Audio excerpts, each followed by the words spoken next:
Hey everyone, Eastside Rada here. Welcome to my Pelvic Power Hour. Real questions posted by real people. Okay? And there's no jiving on this show. Okay? So real answers posted by real people. I can't get my tagline right. And there's no jiving on this show. And today we are in for an extraordinary treat. I picked a question from a woman named Deborah, and we're going to be talking about all things related to pelvic organ prolapse. Okay? Now, thank you if you're watching in the replay. I really appreciate it. So make sure that if you're watching in the replay and if you're tuning into this live, to type in the word Kegel to get my Kegel checklist, which I left a copy on the printer. And that's going to get you the Kegel checklist because Kegels, believe it or not, when performed correctly, is the first line of defense for pelvic organ prolapse. Okay, so let's get started. The question is from tons of questions here on prolapse, by the way. It's a hot topic. 49% of women have prolapse, by the way. So it's a big percentage of women, including collegiate athletes. I mean, there's a percentage of young women who've never had children who are also prolapse. And here's the question. It's from Deborah N. I'm 47 and I want to avoid surgery. If possible, what can I do to repair, heal my bladder prolapse? And that's the question today from Deborah. And I'm going to, first of all, give a little bit of a background on what a prolapse is, and then give some really incredible tips for everybody. Okay, so you definitely want to be tuning into this broadcast. First of all, pelvic organ prolapse can be uncomfortable. Okay, can be awkward at times, can be downright limiting, right? Because so many women limit their activities. So prolapse limits a woman's ability to be free, okay, and to do the things that she wants to do. Normally, the pelvic floor muscles hold up our organs. So you can see right here how this is a basin, right? Like a basket. And it holds our organs. These are the pelvic floor muscles, that top-down view. But when these muscles are weak, scarred, or too tight, there can be issues and it doesn't hold all the organs up in the right place, right? And typically when a prolapse occurs, it occurs from, very mild to very severe, where the organs actually coming outside the vagina. And there's different types of things that can prolapse. Your bladder can prolapse, like the woman in this question. Your uterus can prolapse, your rectum, and also your intestines. Okay, so the organs that are all supported by the pelvic floor, which is why Kegel exercises are so important. So if you want to get this Kegel checklist, type in the word Kegel to get this, okay? Because it's going to give you a solid foundation. And when the muscles are either too weak or too stressed out, they can't hold everything in place. And common symptoms of pelvic organ prolapse are such that the woman complains that there can be pain or there can be no pain, which is why it's a little bit difficult sometimes to diagnose, right? There's a feeling of incredible pressure in the pelvis. And I know because I happen to have a bladder prolapse, okay, that I've actually healed myself. And today I'm going to share with you the techniques that I've used and the different kinds of exercises, okay? Women can also complain about low back pain, okay, with or without pressure. Or sometimes they complain about this dragging feeling in the pelvis. Or sometimes they complain that they feel like something is inside the pelvis, or vulnerability, like something is about to drop out of the pelvis. So these are some of the common things. Also, they can women with prolapse of various types can have pain with intimacy, constipation, leaking, urgency. So there's so many different types of symptoms associated with prolapse, and actually could just make your life a pure misery. Okay, so my big tips for today for healing your pelvic organ prolapse, and I've written these out because I wanted to make sure that I did this just right for you. And by the way, if you're watching on the replay, thank you. Welcome to my Pelvic Power Hour, where we're talking about all things related to prolapse. And the first thing that I want to tell women out there, if you have a prolapse, you should do conservative therapy first before you even think about getting a surgery. Okay? Before you even think about getting an organ removed. And there's a whole bunch of research on that and the failure rates on these different types of surgeries. And a little sip of water here. So consider Kegels medicine. It is powerful medicine. And it's the kind of medicine that's actually going to hold your organs up in place. Okay? So, but not all Kegels are created equal. So it's really important that you know how to do Kegels to the best of your abilities. And this is why I decided to create this Kegel checklist, because I really want women to know how to do this one exercise that everybody's always telling us to do and how to do it correctly. Okay, so if you want the checklist, type in checklist. The important thing here also is to understand that you should be doing your Kegels consistently. Okay, every day, a minimum of 3 to 6 sets of depending of how many repetitions you can do. Not everybody can do 10 repetitions because they're too weak. So when you go and you see a physio, you see a fitness trainer, they say, oh, they'll do 3 sets of 10 seconds and repeat them 10 times. Well, maybe that's not your recipe. So you really need to go and check how long you can hold a Kegel for. And I would do that internally. And the checklist gives you all that. Okay, so that's the most important thing. Because the pelvic floor muscles and the abdominals are interconnected in a very dynamic system, they're like a peanut butter and jelly sandwich. When something goes wrong with one, the other one gets affected and vice versa. So the one exercise that all women with pelvic organ prolapse should be doing is the belly hold.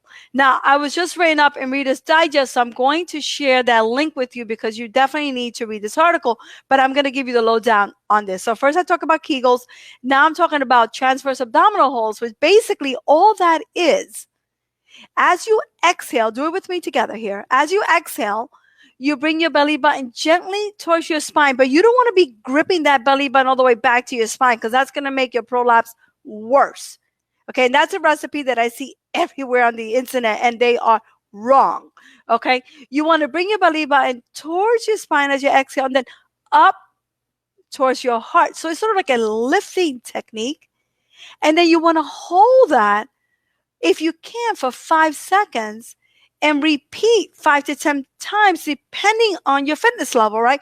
Because you want that fascial system and the abdominals to hold everything in place and to have this lifting motion. And the TRA, which is called the transverse hold, really gets you there. Now, the TRA, the exercise that I just explained, is important to do in conjunction with a baby Kegel when you cough, sneeze, laugh, or lift something heavy, like your kids, or if you're shopping, etc. Okay, because what that does is that protects your organs and keeps them in place and prevents you from having excessive intra-abdominal pressure, which is a real thing.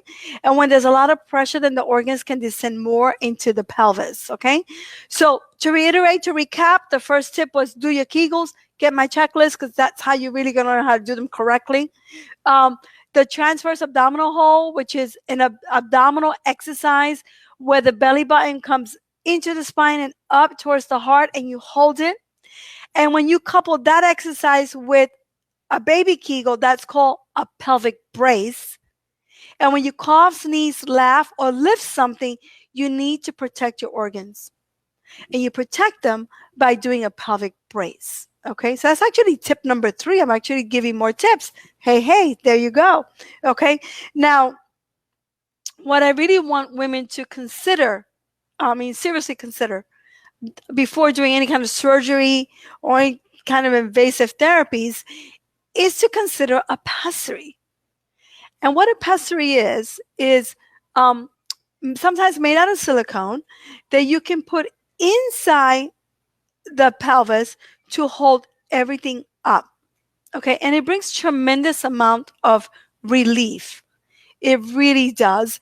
And the problem that I found with pessaries, and over the 12 years that I've had my practice in New York City, is that a lot of people don't know how to fit a pessary correctly, right? So women get discouraged. They get a pessary, and then they're like, oh, this pessary doesn't work, but that's not the truth. It probably wasn't fitted correctly.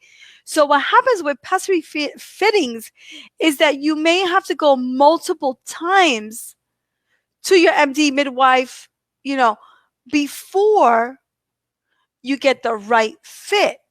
So that's really important to know, because if you want to maintain a high level of activity, if you're doing your exercises, if you're going to the gym and you want to have an extra layer of protection, then a pessary is a way to go about it. And the other things that I recommend for women with pelvic organ prolapse is that if you're smoking, you definitely need to eliminate that. Okay. And also a big risk factor for pelvic organ prolapse is weight. So I want you to consider, working with a nutritionist and getting or doing some tapping for weight loss. I have a great girlfriend, Brittany Watkins, and she has a great program for that, for weight loss and tapping and food addiction. So these are my tips for pelvic organ prolapse. If you're on the replay, thank you. If you're on the replay, make sure you get the Kegel checklist by typing in the word Kegel. And we do have a question. So let me put that question up. Oh, does it make a difference if you don't have a womb? Okay. Thank you. That is such an important question. Thank you, Ruth, for putting up that question. This is the deal. When there's been a hysterectomy, and this is in the literature, and this is one of the things that makes me crazy about doctors and about surgeons, okay? And I'm going to put it out there.